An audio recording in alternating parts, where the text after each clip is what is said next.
जल्दी से बताइए फिर क्या करें। फिर साइंटिस्ट लोगों ने क्या किया, इस पर काम किया कि यार इन इक्वेशंस को जो टाइम डोमेन में होती है एनालिसिस करना बहुत मुश्किल होता है, तो क्यों ना कुछ जुगाड़ बनाया जाए। तो लाप्लास ट्रांसफॉर्म एक टाइप का जुगाड़ ही है, ध्यान रखिएगा।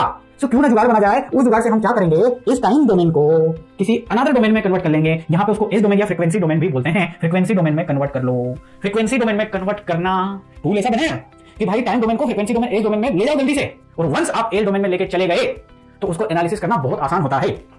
नहीं समझे? देखो इस टाइम डोमेन, इस डिफरेंशियल इक्वेशन को समझिएगा, एक छोटी सी बात समझिएगा। जब डिफरेंशियल इक्वेशन को जब डिफरेंशियल इक्वेशन को इस डोमेन में ले जाते हैं ना बच्चे, डिफरेंशियल इक्वेशन को, तो अलजेब्राइक इक्वेशन मिल जाती है।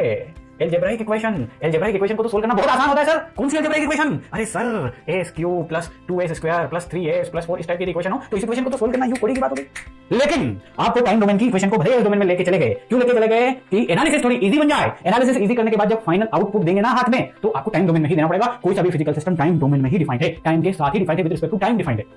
सर समझ गए? तो कहने का मतलब ये कि सर इस टाइम को एस में कन्वर्ट कर लीजिए एनालिसिस को इजी बनाने के लिए, और फाइनली आप इस एस को टी में कन्वर्ट करने का भी टूल बना दिए। तो फाइनली एनालिसिस सोल्व करने के बाद टाइम डोमेन में चीजों को ले आइए और बोल दीजिए हो गया काम। तो लाप्लास ट्रांसफॉर्म प्यारे बच्चे एक ऐसी टेक्निक है जो कि टाइम डोमेन की इक्वेशन को एस डोमेन में कन्वर्ट कर देती है। क्यों करना भैया?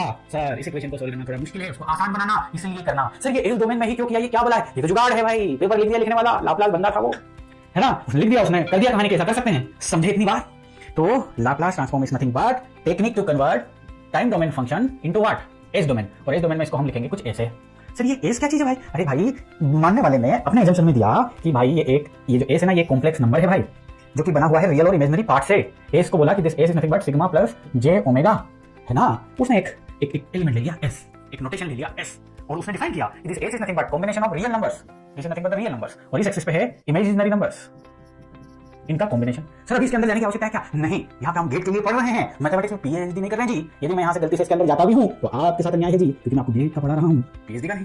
अरे वाह सर, ऐसा है क्या? जी हाँ ऐसा है। तो फंक्शन लाप्लास ट्रांसफॉर्म एक ऐसा टूल है जो कि टाइम डोमेन के फंक्शन को एस डोमेन में कन्वर्ट कर सकता है। तो सर फिर तो पक्का फॉर्मूला होगा सर। जी हाँ है फॉर्मूला, और वो फॉर्मूला है कि Laplace transform of f t, this Laplace transform of f t, ऐसे लिखते हैं इसको like this, is equal to integration from 0 से इंफिनिटी ये फंक्शन f t into e to the power minus s of t e to the power minus st dt। Oh sir ये tool लगेगा। जी हाँ, क्या है इसमें? ये है आपका फंक्शन जिसे आप एस डोमेन में कन्वर्ट करना चाह रहे हो जी। उसको एक्सपोनेंशियल टर्म से मल्टीप्लाई कर दिए जी। एक्सपोनेंशियल टर्म के ऊपर है हमारा s टर्म जो कि कॉम्प्लेक्स नंबर है। ओके सर, ये integration so this is nothing but f of s, इसको ऐसा लिख सकते हो। अच्छा जी सर, यानी कि आप ये बोल रहे हो कि ये फॉर्मूला याद करके चलना पड़ेगा। जी हाँ, हम यही बोल रहे हैं कि this is nothing but the Laplace का फॉर्मूला जो आपको याद करना है। तो सर इसको समझाना डायरेक्ट समझा सकते थे, आपने ये सारी कहानी क्यों गढ़ी? इसलिए गढ़ी ताकि आपकी खोपड़ी में एक चीज क्लियर हो जाए कि ये लाप्लास करते क्यों है। तो सर आपने तो फील करवा दिया भाई, मैंने करवा दिया फील, लेकिन तुम्हारे लिए नहीं, मेरे लिए। मैं फील कर रहा हूँ तो मुझे मना रहे चीजों को रिलेट करने।